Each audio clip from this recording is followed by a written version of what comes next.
the tomato jam on here, 10 out of 10 would recommend. This is amazing.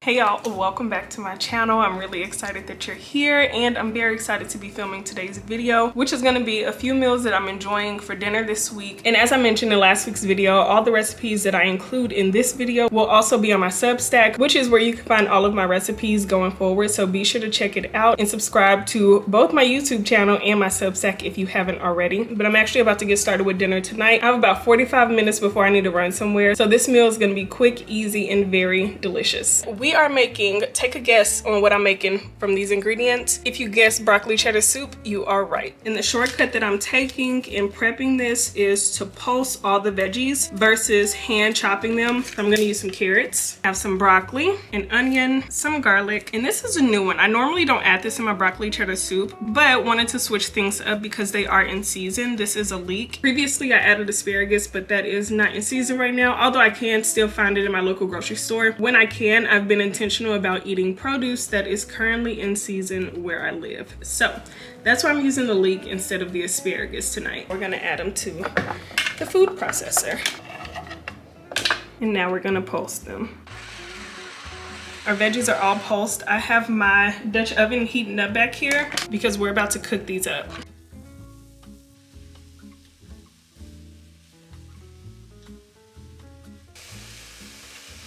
Just realized I almost forgot the leeks. So I just put those in there. While those are cooking, I'm going to mince some garlic. Okay, I just added the garlic in there. I'm gonna let this cook down for about 2 more minutes. While that's going, I'm gonna combine cannellini beans as well as 1 cup of milk. This is going to be my cream sauce used to thicken my soup. So I'm gonna season this with some garlic powder, some black pepper, and salt. But that's just like the first layer of flavor, so we'll definitely season this as we go. Okay, now I'm gonna add some of our bean milk. I thought I had veggie broth, but I don't. So I'm gonna add some better than bouillon along with some water to act as my veggie broth substitute. I'll stir that up really well. Okay, I'm just gonna let this cook down for a little bit before adding in some dairy-free cheese. Also, while I pick this stuff up, I got something to tell you.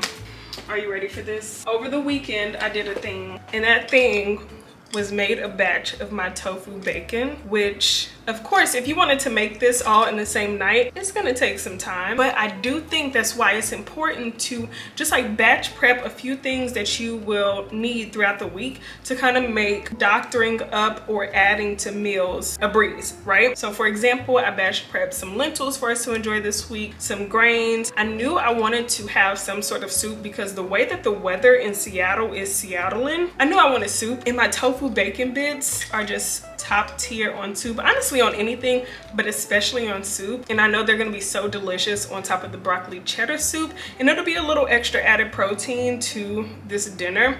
But yeah, that was what I had to tell you. I did prep these in advance, so you don't need them. The last time I made the soup, I didn't use the tofu bacon bits, but it'll definitely add to it.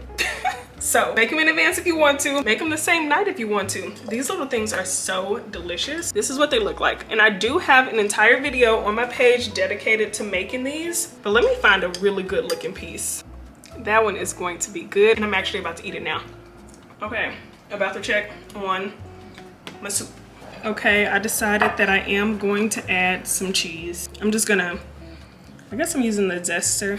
I just wanted to get as finely shredded as possible so that it melts down faster. And I'm only using sliced cheese because that's all I had in there. So we're just gonna make it work with what we have. All right, just gonna stir that on up. Okay, just turn the heat off from the soup, and now I'm gonna go in with some of that nutritional yeast. This is just going to add to that cheesy flavor of the soup. It is looking really, really good. Dinner is all done and it took me less than 45 minutes. Thank you, Jesus. And now we get to eat. For the soup, I'm also gonna add some of these microgreens as well as some of the tofu bacon bits. Add a few more.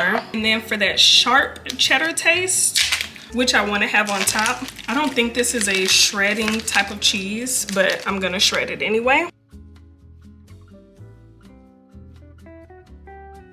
Okay, let's give this a taste test. It's so satisfying. I've been looking for my little camera stand, but I can't find it, so we'll just talk right here again. It's time for dinner, and I am really excited about this one because I've actually had it for lunch this week, and it was so delicious that I want to make it for dinner. It is veggie packed, has some protein, and when I tell you, so much flavor. And here I have some zucchini that I cooked up and had for breakfast, but I have another serving. I'm also going to be using some kimchi. Oh my gosh, this carrot, so stinking beautiful. Just wait till I slice it open. I don't know if this is called a I don't know if this purple carrot is called a purple carrot, but I think it's a part of like the rainbow carrot family. Just wait till I slice this. It is so gorgeous. I have an avocado tofu, which, hold on, let me show you which tofu I'm using. I'm gonna be using this brand of tofu. I'm gonna coat that in a little bit of cornstarch with some furikake. I just got it from my local Asian market, but what I'm making today is like a kimchi or furikake tofu and veggie kimchi bowl. Oh my gosh, one thing I forgot to mention, which is so important, I'm gonna be making a gochujang mayo. This is the mayo that I'm gonna be using, which I really like this brand, and this one is made from avocado oil. And then I have this gochujang sauce, which I also got from my local Asian market, but that's gonna be my dinner. So let's go ahead and put dinner together. I'm so excited because this was so delicious the last time I made it. And I don't think I've ever done this on my channel before, but I'm going to be showing a new method of how to cook or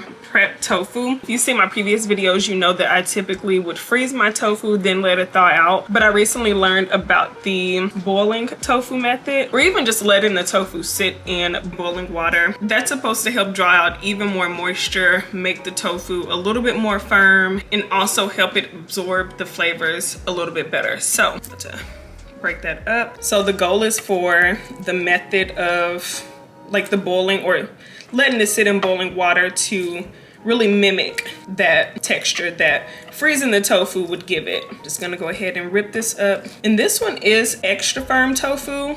However, it honestly gives like the texture, and like just see how I squeeze it. It doesn't squish all the way down. It really reminds me of super firm tofu. So I would recommend doing this with super firm tofu versus like getting extra firm, because most brands are not like this. Now I'm gonna add the warm water, well, boiling water.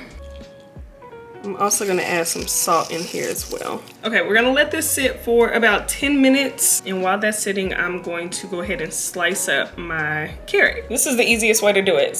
And maybe you already know this. So if you already know this, I'm sorry. But I hadn't been doing it this way. I just recently started cutting my carrots this way. So I figured maybe somebody else would want to cut their carrots this way too. But anyway, you just stick the fork right there to like hold it in place. Maybe I have been under a rock. And then I have this little peeler, just go like that. It just makes it so much easier.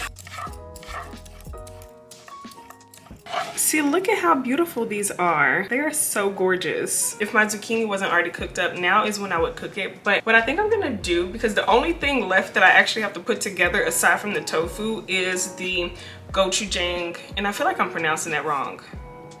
I might be pronouncing that wrong, but the sauce that I plan to drizzle on top, that's the only thing I need to put together. So I think I'm just gonna go ahead and throw the tofu together, because that only needs about 15 minutes in the air fryer. And I'm just squeezing the excess water out. All right, now I'm gonna go in with some soy sauce. This is light soy sauce. Honestly, when I'm short on time, I just let this sit for about 5 to 10 minutes. When I have a little bit more time, I'll let it sit for like 30 minutes. But yeah, I'm just gonna let this sit for about 5-10 minutes. And then in here, this is just a combination. Like, you really can't see anything, but it's equal parts cornstarch and the furikake, which is what I'm about to coat the tofu in. Okay, and this is my preferred way of coating my tofu. I don't do it like this all the time, but the majority of the time I do it this way. I like to take the tofu from whatever it's marinating in and then add it into the coating. I'll take this and I'll just squeeze it, because then that helps the coating stick to the tofu a little bit better than if I were just to toss it around. Now again, I don't do it like this all the time, but I have found that this method works better for me. And I'm just gonna continue that for the rest of the tofu. Okay, the tofu is nice and coated. So I'm gonna give this a good spray with some avocado oil, pop it in the air fryer on 400 degrees for 15 minutes.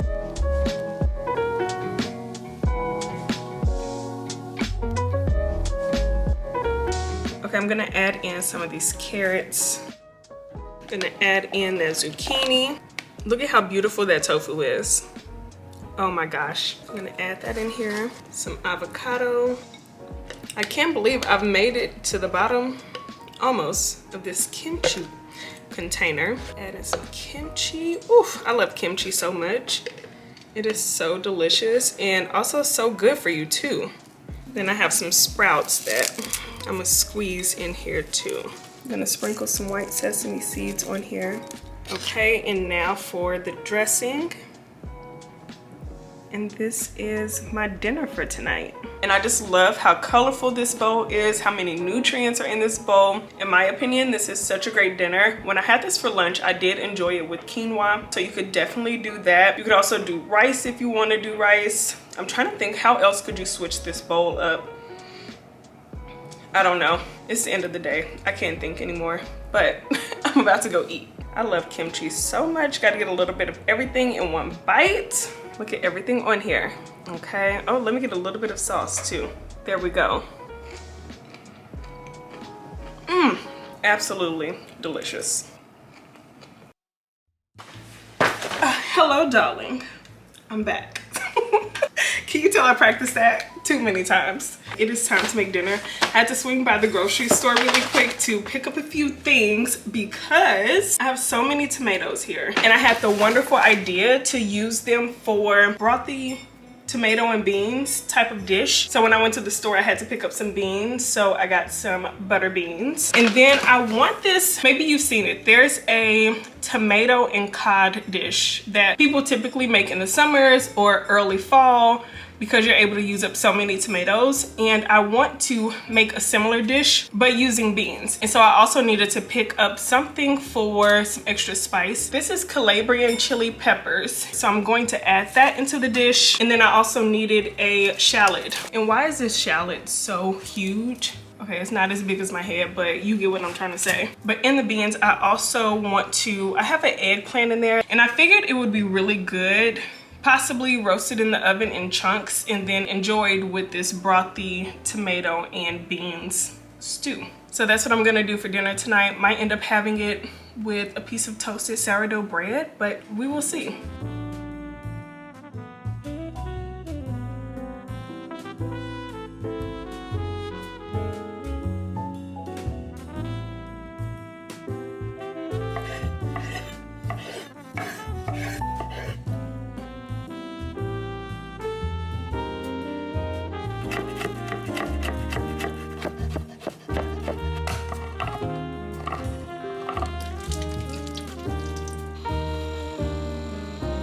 I have been on the phone the entire time I was prepping these ingredients, and so as you see, everything is prepped right here. So we're about to go ahead and start cooking. Only thing left for me to prep is the eggplant. So I'm going to cut this up. I'm gonna drizzle with some olive oil, add some salt, black pepper, and I'm actually going to go in with some Italian seasonings. And then I want to see if I can get it crispy, so I'm gonna add in some cornstarch and then just give those a good toss.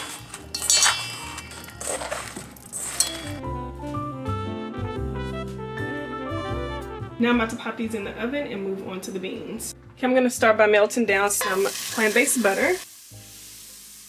Now I'm gonna add in the shallots and the garlic. Let's cook that up. All right, now I'm about to add in the tomatoes and then some of those Calabrian chilies. And this is equal parts rice wine vinegar and red wine vinegar. Okay, now I'm just gonna mix that up.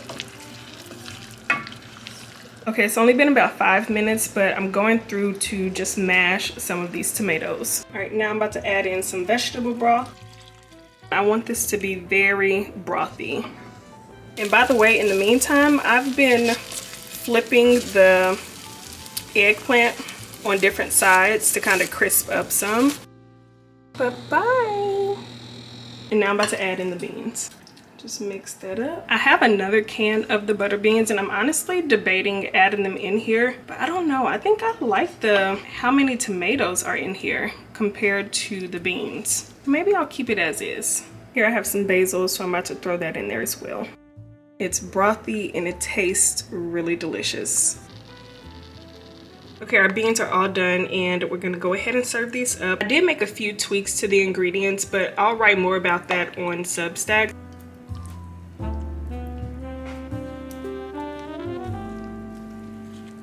And then I have some sourdough bread that I'm gonna enjoy with this. Dinner is all served and it looks so delicious. I am about to sit and enjoy my night. So I cooked up some sourdough bread. These beans are really delicious. For dinner tonight, I'm making butternut squash pasta. I'm really excited for it. Right now, I'm just about to go ahead and cook up some pasta. I'm using the brahmi pasta, and I like it because it has a good amount of protein and fiber. I'm about to go ahead and cook this up, and then we'll get into the rest of the ingredients that I'm using.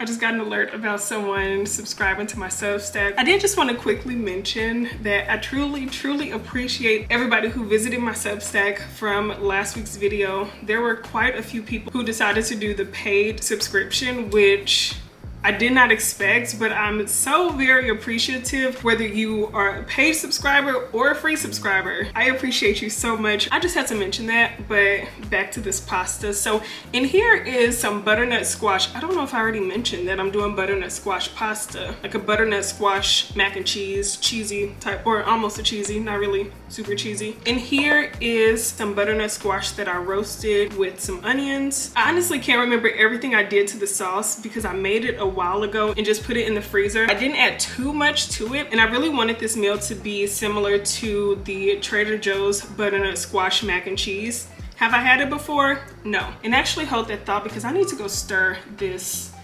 pasta. But yeah, I haven't had the butternut squash mac and cheese from Trader Joe's, but I've seen a lot of people rave about it and just say how delicious it is. But what I'm planning to do is put my own dairy-free spin to it. So as far as like the creaminess, how am I going to get this to be creamy? I'm going to be using a mix of these 3 ingredients. So I have some nutritional yeast, coconut milk, and dairy-free cream cheese. And then as far as the seasonings go, I did look up the ingredients that Trader Joe's uses in their butternut squash mac and cheese and found the seasonings. And so they use sage, thyme, a little bit of cayenne pepper, onion powder, mustard powder, nutmeg, garlic powder, salt, and black pepper. So let's go ahead and put our cheese sauce together. Okay, we're gonna add this whole block in there. The pasta is done, by the way, so I'm just going to reserve some of this pasta water. Get back here. Reserve some of the pasta water. I feel like that much should be pretty good. And now I'm going to drain this after I get my facial. I'm actually going to just go ahead and pour in the pasta water, mainly because I don't want the butternut squash to burn at the bottom of here. And say you don't want to cook your own butternut squash, they do have canned butternut squash puree, which you can possibly use. You'll just need a little over 2 cups of the puree, so you might want to end up getting like 2 cans. All right, we are getting there. We are getting there. We are getting there. I do want to say that oftentimes when I am recording myself making these meals on the fly, it's really me just trying something new. And with almost all of my recipes, I want you to be able to customize it to your liking. I want you to feel inspired to just try something new, try a new vegetable, a new way of cooking a vegetable. As long as this recipe tastes good, I will share it. But I don't know for sure, so we will see. And now that that has melted down, I'm gonna add in the dairy-free cream cheese along with some nutritional yeast. Okay, now I'm just gonna whisk this together. I'm gonna quickly put together a seasoning blend. So I have some thyme, some onion powder, some sage, some mustard powder, some nutmeg, cayenne pepper, Salt, but not too much because I did add salt to the butternut squash sauce, and then black pepper. And that is our seasoning blend.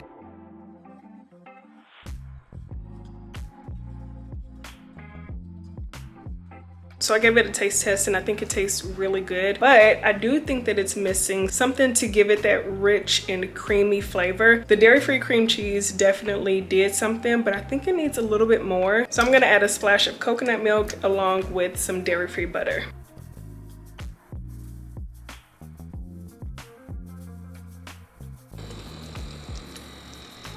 Now I'm gonna add in the pasta and just stir it up.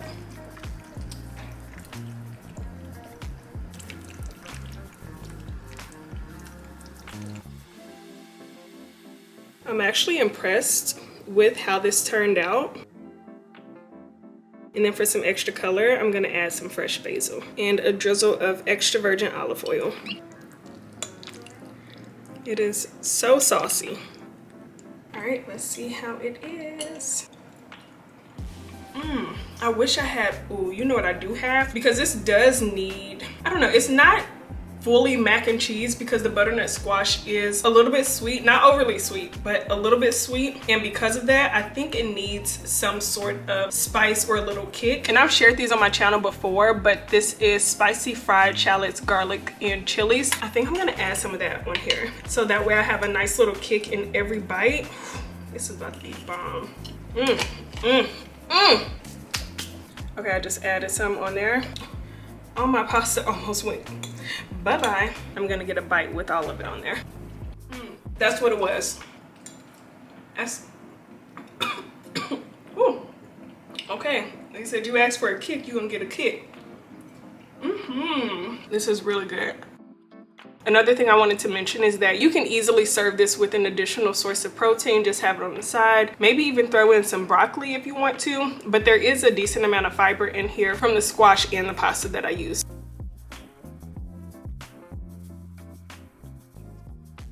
This is a winner.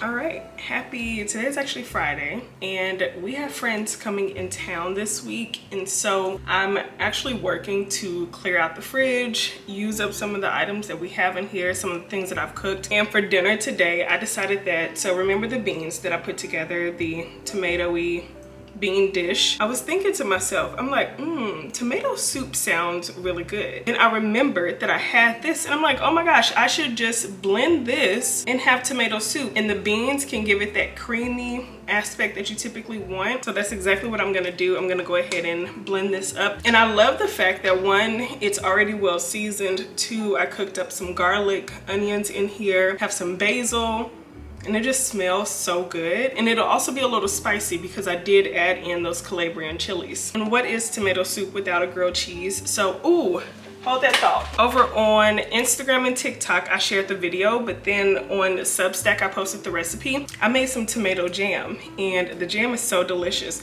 So what I'm thinking about doing is making a grilled cheese and tomato jam sandwich. Are you kidding me? Doesn't that sound so good? So I can get this lid off, and it just smells amazing. The recipe for this is also up on my Substack, so that's where you'll be able to find all the meals that I'm sharing in this video. But I'm really excited for dinner. This should be so delicious.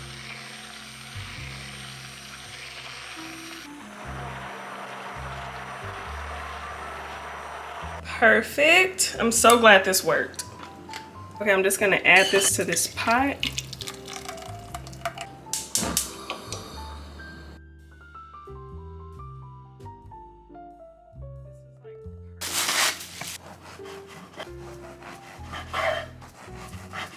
So I'm just gonna spread some butter down on the outside pieces of the bread, just so it can get perfectly golden, you know? Okay, I'm gonna add some of the tomato jam down to that clean side. It's just like tomato on top of tomato on top of tomato, but I love tomatoes, so I don't mind. Okay, now I'm going to go in with some, this is actually pepper jack, dairy-free pepper jack cheese, but you can use cheddar if you want. I just wanted to try a different type of cheese. Okay, there we go. And then we got it like that. So I'm about to cook this on the stove.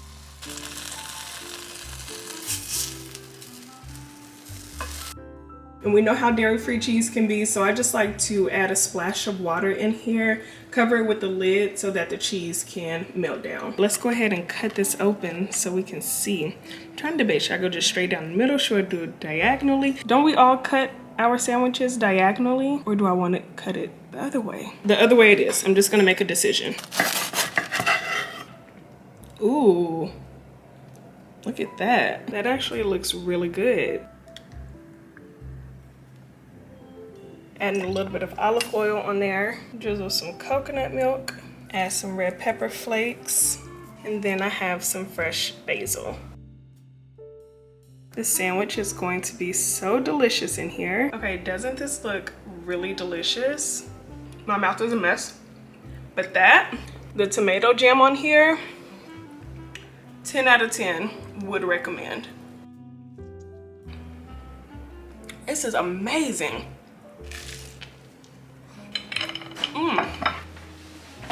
Oh my gosh, that was so good. Wow, that sandwich, chef's kiss. I feel like I have all kind of food in my teeth right now. Let me make sure. Okay, I feel like that's okay. I'm about to sit and enjoy my dinner, but I want to say thank you so much for being here, for watching this video, for giving it a thumbs up, and for leaving me a comment down below, letting me know what you thought about today's video. Don't forget that you can find the recipes on my Substack. I'll have the link for that in the description box as well, and I'll have the link for that in the description box as well for you to check out, along with links to my cookware, my outfits, all the things. Again, I truly, truly appreciate you being here, and I will see you in the next video.